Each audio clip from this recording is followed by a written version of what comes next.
Arthur Fred Strout, 42. Max A. Hathaway, 35. Stephen M. Vozella, 45. Thomas Ryan Conrad, 34. Michael R. Deloria, II, 51. Jason Adam Walker, 51. Tricia C. Asselin, 53. William A. Young, 44. Aaron Young, 14, his son. Robert E. Violette, 76, and his wife, Lucille M. Violette, 73. William Frank Brackett, 48 years of age.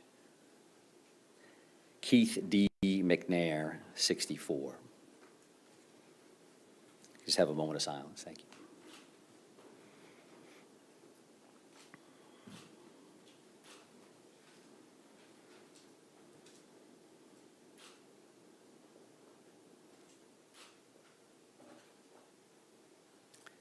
Thank you for that. Truly, truly appreciate it. And we do, again, appreciate that to the family.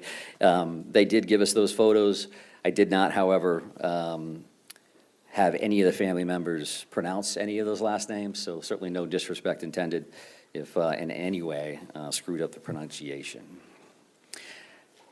So to move on, I would also like to address the numbers of the victims that that I confirmed earlier today with the number 8. And I will tell you that's miscommunication on my part. I was wrong. In talking to our detectives, we had a list for people that had been identified and family members that had been notified. There's also a separate list that involved family advocacy and whether or not they had been plugged into that.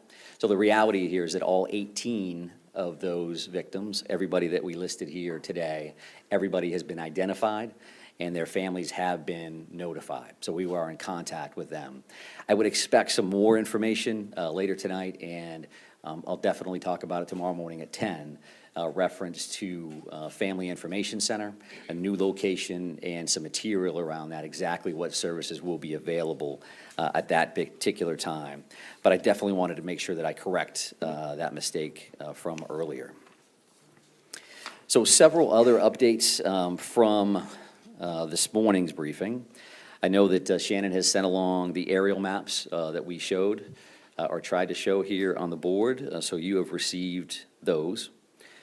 I also think that we had, and Shannon has corrected this as well, but the Pejebscott boat ramp, the proper name there was the Paper Mills Trail and Miller Park boat launch. The address was correct at 501 Lisbon Street. Pejebscott is a little bit further down the river, apparently, and we certainly like and appreciate everybody working with us to make sure that we had the proper location, the proper terminology for that. And other additional updates, the boat launch search of the river, the Androscoggin, they're still out there right now, and they'll be there as long as they can based on the light. And as we mentioned earlier, we're talking about sonars and grid searches and things of that nature. That's time intensive. It's taken them a while to work through there. They want to make sure they do it right. So we're not going to finish that search this evening. I would be surprised if you ever saw divers in the water overall. But tomorrow we'll have additional dive resources available to us from out of state, as well as some additional in-state teams. So again, we'll discuss that a little bit at 10 o'clock tomorrow. But no surprises. We expect that to go over, and that we'll have some assets there tomorrow. They did a bunch of flyovers this morning, as I mentioned. They did the sonar searches, some side, some ROV, and we'll be back on that tomorrow. The bar scene itself, they continue to do their on-scene investigation there, as well as at the bowling alley. They did check those wood lines. They may be back in there tomorrow as well, but that is progressing as expected. And I think another major piece of updates for you now is to talk about the shelter-in-place order and where that's going effective immediately. And I'm not a big reader of orders, but I think this is important that you hear this directly from a couple different sources. We're going to put out a release. There's going to be a cell phone geofence release to some folks. We've used that a couple times already during the active shooter as a warning and otherwise. But the shelter-in-place order is rescinded, except hunting is prohibited in the towns of Lewiston, Lisbon, Bowdoin, and Monmouth, beginning Saturday, 10/28/24, until further notice. The state police continue to search in Lewiston, Lisbon, Bowdoin, and Monmouth for the suspect, Robert Card, and recommend individuals remain vigilant. Businesses may choose to open or remain closed. Commissioner Camuso from IF&W is here to help us answer any additional questions about that hunting piece. It was asked this morning, and it was a good question, and I told you at that time that we were working on an answer for that. And what that means is that the general shelter-in-place has been rescinded. Specifically, hunting, again, is prohibited in those 4 towns, and those 4 towns only.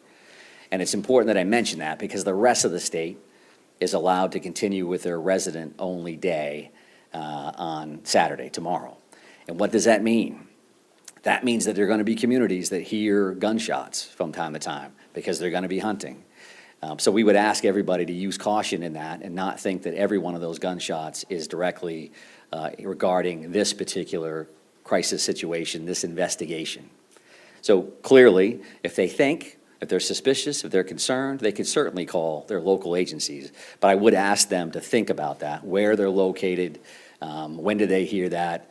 If they're 150 miles north, do they need to call their 911 center and create a response?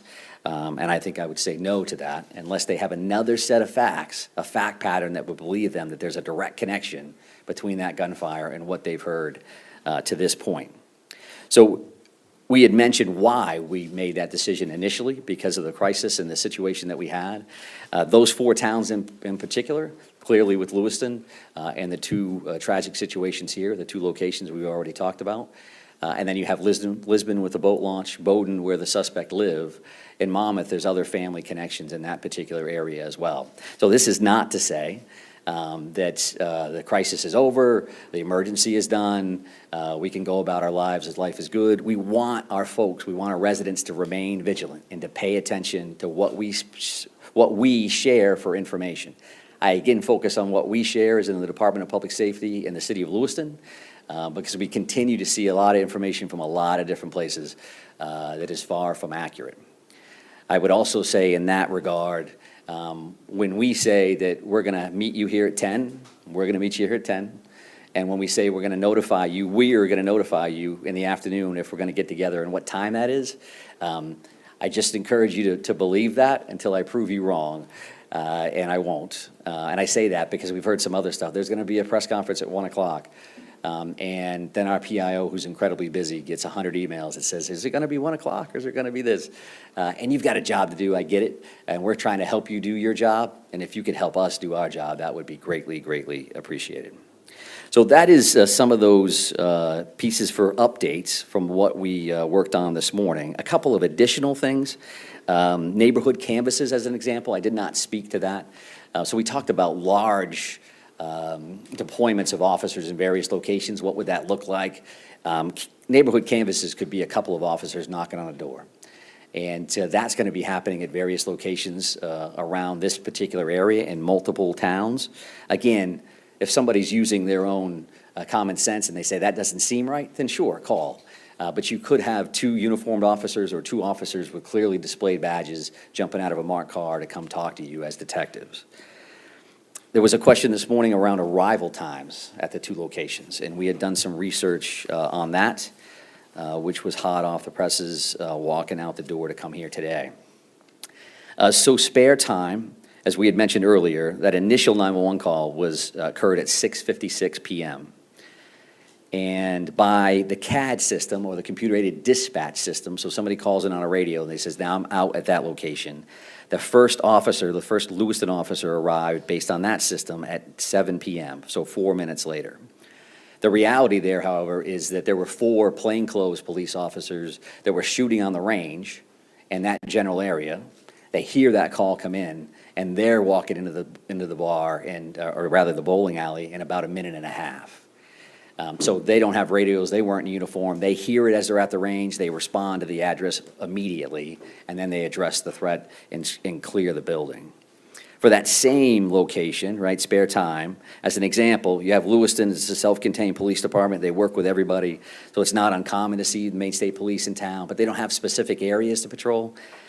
Calls came in to dispatch centers for the Department of Public Safety that would control the Maine State Police, as an example, at 6:57, so a minute-ish later, and we didn't have necessarily troopers right inside the town, so 11 minutes later, our first trooper arrives, which is not uncommon, actually, and that's a pretty good response time, considering it's an urban atmosphere and troopers aren't here.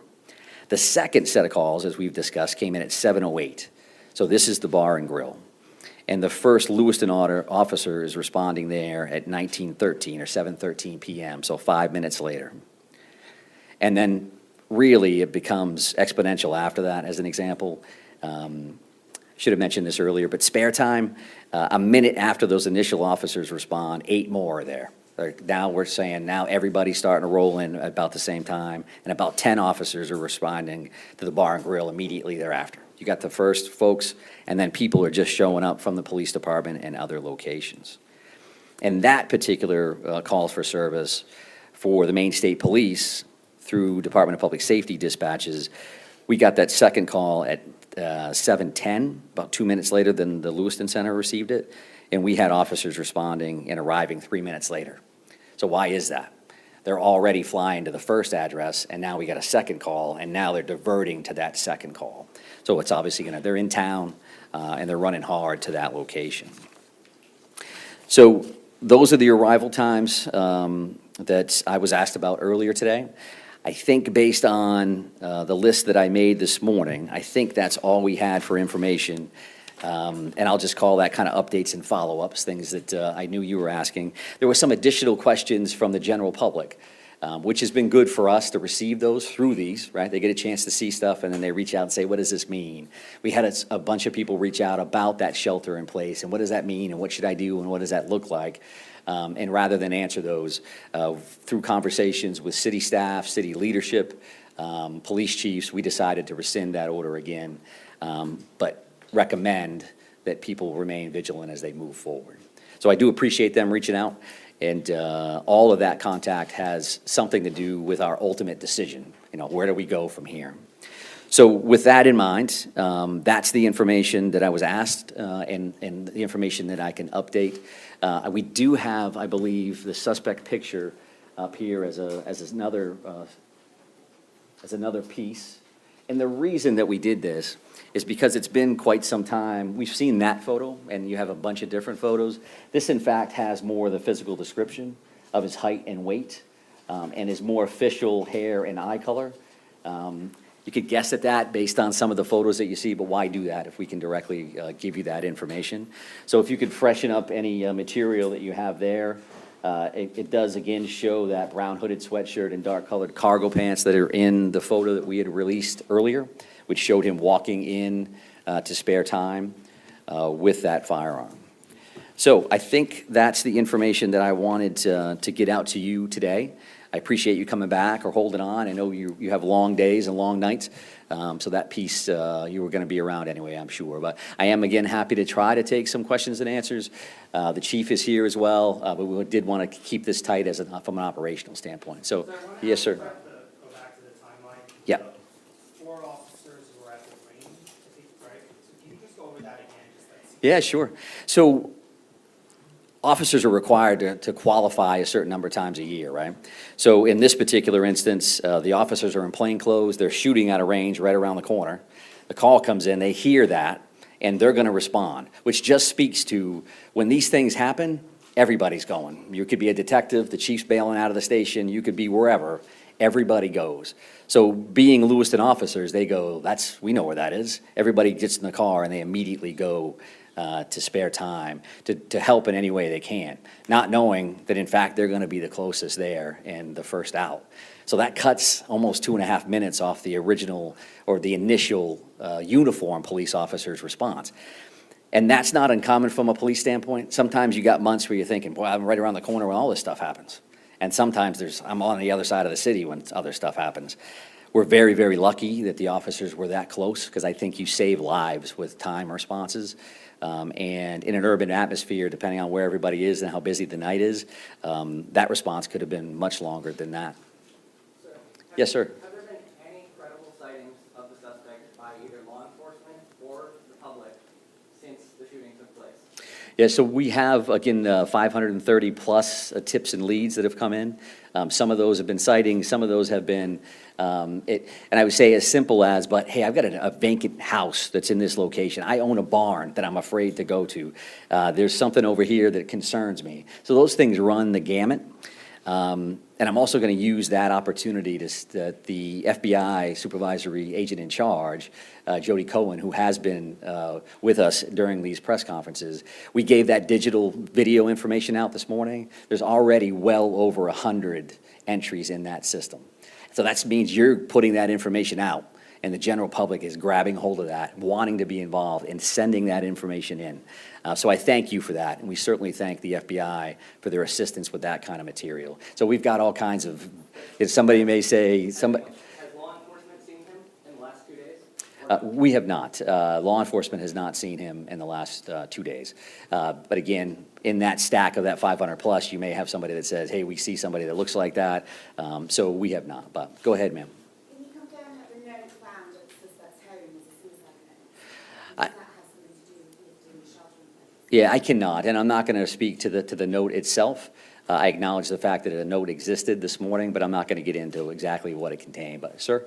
Sir, you said that the officers, plainclothes officers who responded, addressed the threat, cleared the building. Can you explain what happened there?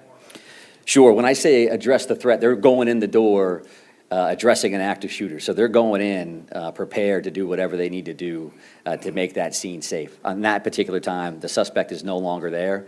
They're going in as if they were. So the first thing you do is you go in and clear that location, make sure it's safe, and then you start working with victims and triaging people and trying to make sure that you're getting additional units there as fast as possible. So, yes, sir. I wonder if when the officers arrived at the second scene, the suspect was still there, or whether by the time the first responders arrived, the suspect had already left. And secondly to that, outside of the area of Lewiston and the surrounding communities, can you talk about the work that's going on further afield, and the suspicion that we might have been able to flee a bit further than that, and potentially even outside of the state? Yeah, sure. So the suspect was not at the second location when the officers arrived. As we discussed this morning, we showed those 3 maps as specific areas we knew we were definitely going to be working in. And then we've also cleared other areas that are farther afield. Somebody may, again, say, there's a barn over there, there's an outbuilding over there, there's some family property that somebody's uncle owns, and can you check that? So as those things come in, some of those are kind of on the checklist to begin with, and then some come in real time. Because as those leads come in, we do look at those and then we farm them back out to either tactical units that are looking on that apprehension side or investigative units that can go out and do additional interviews. Is it possible that it could have gone outside the state? Well, at this point, we are cognizant of all possibilities. We're not closing off anything because we want to make sure that we're being as comprehensive as we can with these particular searches. Yes, ma'am? We noticed earlier there was extensive law enforcement presence in Durham meeting. What can you tell us about what that was about? In what town? Durham. Durham? Okay, yeah. So, and that's a situation where I heard that on the radio. Somebody had reached out to say that somebody may ask that question today. So we did look at that. There was a location there on a street in Durham where there were 2 911 hang-up calls. 911 hang-up calls happen on a regular basis, depending on where they are. You may go, okay, wait a second. And then we had a second call. And then there was a sheriff's deputy that responded to the scene and then ultimately did not answer their radio, right? So you go 911 hang up, okay, wait a second, the officer that responded is not talking. That could be for a lot of different reasons. Again, based on the circumstances, we're certainly concerned about something like that. So officers did respond, made sure that he was safe, the scene was safe, and they moved on. So there was no direct connection to the suspect in this scenario, at least in today's call for service. Yes, sir. Have you at this point secured or gone to all the residents, every place where he had lived previously? Have you gone to each one of those homes? And additionally, at this point, have you executed all available search warrants? Search warrants at the houses, Yep. car, social media, electronics, like, have you put all of those search warrants in, or there's still others? There's still a lot of work to be done around the search warrant side of the house, just based on workload alone. I don't know, however, have we searched every house that he's had over the last amount of time? Certainly the ones that most recent. There's a Bowdoin connection, which caused a bit of a stir last night. That was a location we were concerned about. Our reality from a homicide investigation, as an example, 10 years ago, 15 years ago, you may have done 1 or 2 search warrants. Based on electronic devices and everything else, you could do up to 30 search warrants on 1. So this kind of situation, clearly there's going to be a lot of affidavits, a lot of work to be done around that. So we're working with the U.S. Attorney's Office, the Attorney General's Office.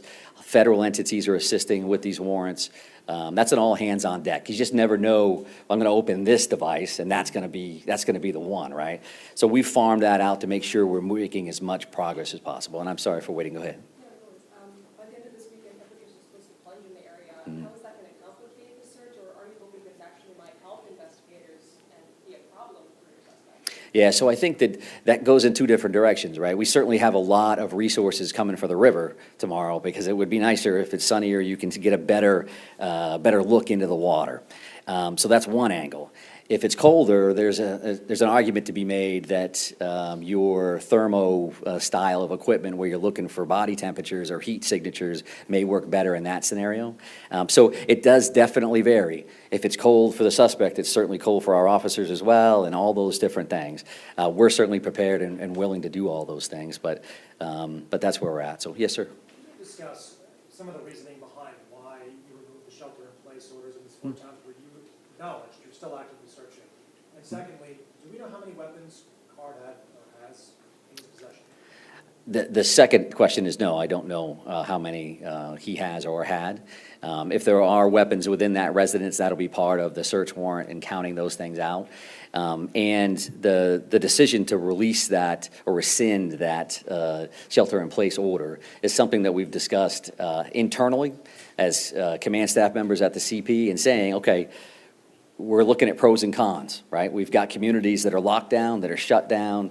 There are families and schools and pharmacies and all those things. So we knew going in, and have acknowledged that repeatedly, that we know that can have a negative impact on people. So the other side of that is we had very pointed threats early on, reference to these locations, and nothing specific since then. So you have to look at that, and you have to do the math on that and say, so are we more comfortable, are we doing more harm than good by keeping people away from these clinics and their doctors and in schools? And while this is still absolutely a dangerous situation without question, we've got to make recommendations and ask the people that we serve, ask the people that we protect, to be vigilant, to pay attention, to listen to what we have to say. If you see something, say something. Because in most cases, you're like, I don't like that. That looks strange. We can feel that, especially when you live in neighborhoods, right? That you live there, you're comfortable with that. That car is wrong coming down my driveway at this particular time of the day. What is going on? So that we don't come to those decisions to go into the order or come out lightly by any stretch of the imagination. But we do appreciate all the input from everybody about what does that mean and how it's impacted me as a person, right? So I appreciate that. Yes, sir? Commissioner, is there any reason to believe that he may have obtained another vehicle since you already found his car, or may have gotten on his boat and gone down the river? All possibilities are open to us. I don't have anything specific reference to that particular question. Next steps, where did he go after that, and what was he in or not? Which is why we have feelers out in all directions. Is that a possibility? Sure. Is the river a possibility? Sure. We're going to continue to work those things until we're comfortable that those things have mitigated to the best of our ability, right? Because some of these locations we serve a search warrant on doesn't mean we're done, right? We may actually go back and continue a search and new information and go back and check a location again. So all of those things are absolutely available. Sir, right here. Are there now 18 murder arrest warrants? That's a good question that I don't know the answer to. I know that the Attorney General's office told us this afternoon that they were trying to complete the rest of those warrants in a timely fashion, now that those individuals had been identified and the families notified. I'll have that answer for you tomorrow morning at 10 o'clock for sure. And right here, ma'am, sorry. Yes, thank you. 2 questions. The first is whether you can confirm that police found a gun in Card's car, the one that the suspect's car, the one that was discarded. And secondly, I was wondering if you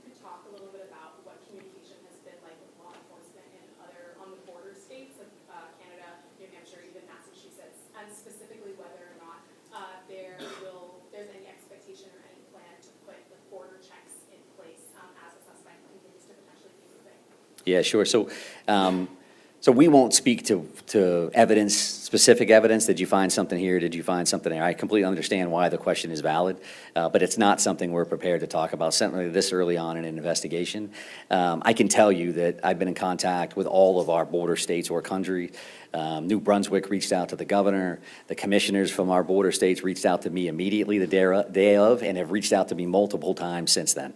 Again, a lot of their officers are with us at this point, right? New Hampshire is up here, Massachusetts is up here, you name it on the federal side of the house, they are here. So everybody's really working hard on that side of it. There's no expectation at all that there's gonna be some kind of a border checkpoint scenario. But I'm gonna take one more call, one more question here from you, ma'am. Question for the chief. Oh, absolutely. Chief, for members of law enforcement, especially from Lewiston, Auburn, and this close-knit community, can you talk about what it's been like to do this investigation when they may have close connections to some of the victims? It's been very difficult, I can tell you that for certain. Seeing these pictures come up on the board, I know a couple of them myself. There are many law enforcement officials that I know some of these victims, and it's certainly very challenging. Try to go into a situation very objectively and, do a very thorough job knowing that you know this person that it's affected, or, a family member or a friend. Very difficult. I can tell you that all of the police officers I know from the area remain very professional at all times, and we press on and we get the job done. Chief, just quickly, if you could provide perspective processing those scenes, those two scenes where the shootings took place, some of the complexities, are you dealing with 50, showcasing hundreds? What are just some of the complexities you all? Yeah, again, the state police has the lead on this investigation. I can't comment on that. I can tell you that in scenes that I've investigated personally or that I've been to, it happens a lot. It takes a long time to process these scenes. It's nothing that happens in a quick manner like Mike mentioned earlier this morning. It doesn't happen in an hour and the case is solved. These things take time. Commissioner, is the vote still missing? I'm not prepared to answer that question, but I do appreciate that. And as I mentioned, thank you very much for being here. We really do appreciate that. And we'll continue to strengthen this partnership and get out as much information as we can. So have a nice evening. Thank you.